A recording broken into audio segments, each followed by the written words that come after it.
Assalamualaikum warahmatullahi wabarakatuh. Selamat pagi teman-teman. Sebelumnya, kami dari kelompok 12 ingin mengucapkan terima kasih kepada Ibu Fathul Sani Rohana selaku dosen pengampu pada mata kuliah Manajemen Pemasaran Organisasi Nirlaba yang telah mempersilahkan kelompok kami untuk mempresentasikan materi kami pada hari ini. Langsung saja, kami dari kelompok 12 yang beranggotakan saya sendiri Almaiza Fayutiara Belianada dan rekan saya Arif Akbar Amiruddin dan Efrina Rufaida akan menyampaikan materi pada hari ini mengenai manajemen produksi. Pada kali ini kami akan membahas yang pertama, pengertian dari manajemen produksi, yang kedua, tujuan dan fungsi manajemen produksi, yang ketiga, perencanaan dalam manajemen produksi, dan yang keempat, manajemen pemasaran dalam organisasi nirlaba. Langsung saja, yang pertama yaitu pengertian manajemen produksi. Manajemen yakni berasal dari kata to manage yang artinya mengatur. Pengaturan yang dilakukan melalui proses dan diatur berdasarkan urutan dan fungsi-fungsi manajemen. Manajemen adalah proses kegiatan untuk merencanakan suatu susunan organisasi, struktur kepemimpinan, maupun pengendalian dalam upaya dari sebuah organisasi ataupun perusahaan dalam mencapai tujuan. Sedangkan produksi dapat dinyatakan sebagai seperangkat prosedur dan kegiatan yang terjadi dalam penciptaan produk dan jasa.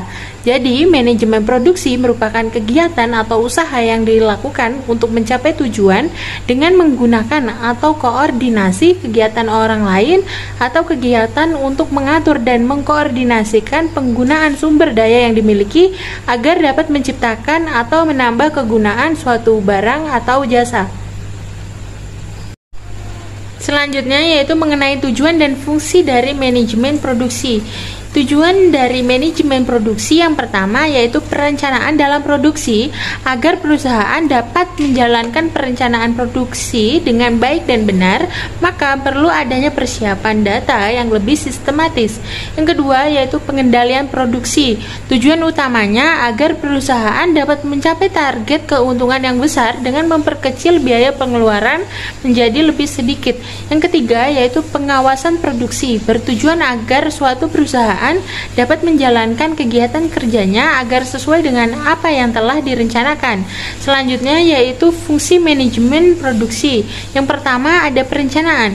Dengan melakukan suatu perencanaan yang baik sebelum proses pengelolaan, maka akan meminimalkan biaya produksi sehingga bisa mendapatkan keuntungan yang maksimal. Yang kedua yaitu proses pengolahan.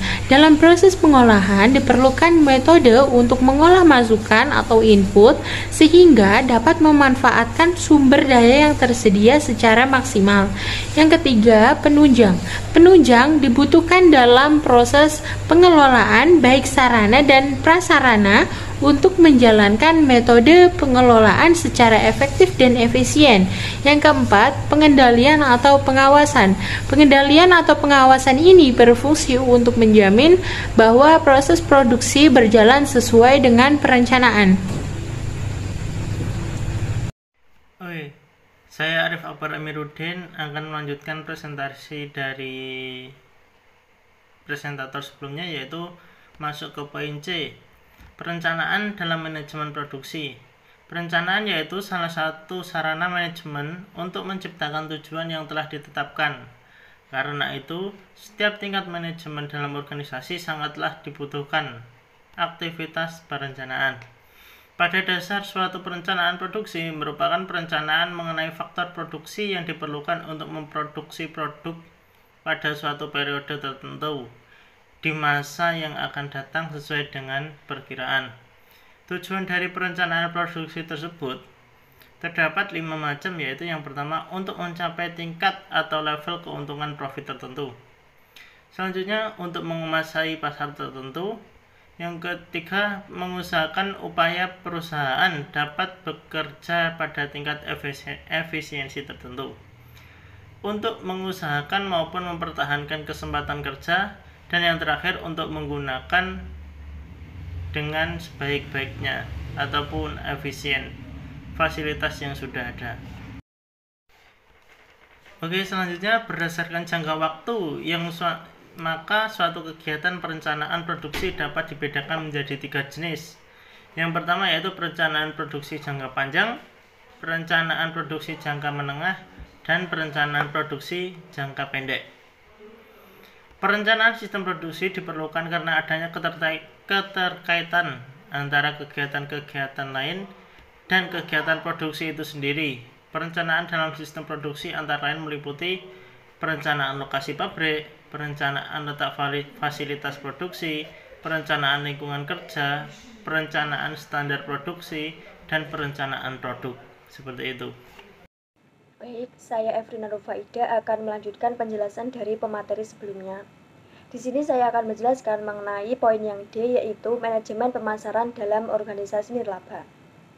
Pengertian dari organisasi nirlaba adalah suatu organisasi yang bersasaran pokok untuk mendukung suatu isu atau perihal dalam menarik perhatian publik untuk suatu tujuan yang tidak komersial. Artinya adalah tidak mengambil keuntungan dalam bentuk dana tanpa ada perhatian terhadap hal-hal yang bersifat mencari laba atau moneter atau keuntungan komersial.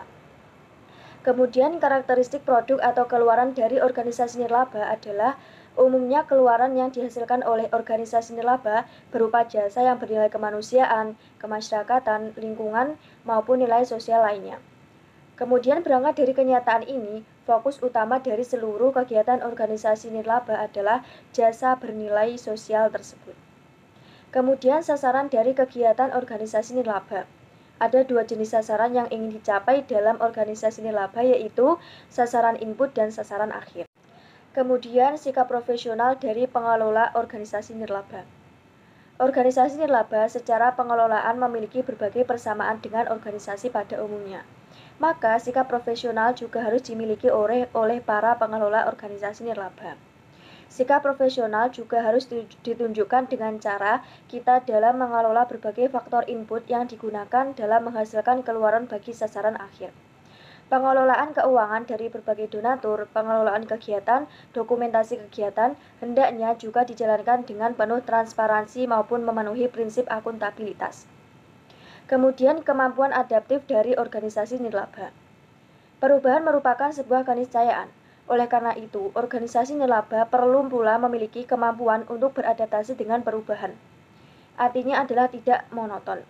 Perubahan-perubahan yang biasanya dialami oleh organisasi nirlaba diantaranya adalah perubahan generasi dari pengelola organisasi, jumlah sasaran akhir atau pengguna organisasi nirlaba yang mungkin bertambah, sedangkan sasaran input mungkin berkurang, dan juga berbagai macam bentuk perubahan lainnya. Baiklah, sekian sedikit presentasi dari kelompok kami. Jika ada hal yang masih bingung atau masih belum jelas, bisa ditanyakan dalam forum diskusi. Sekian dari kami. Jika ada kesalahan, kami mohon maaf yang sebesar-besarnya. Wallahul muwaffiq ila aqwamit thoriq. Wassalamualaikum warahmatullahi wabarakatuh.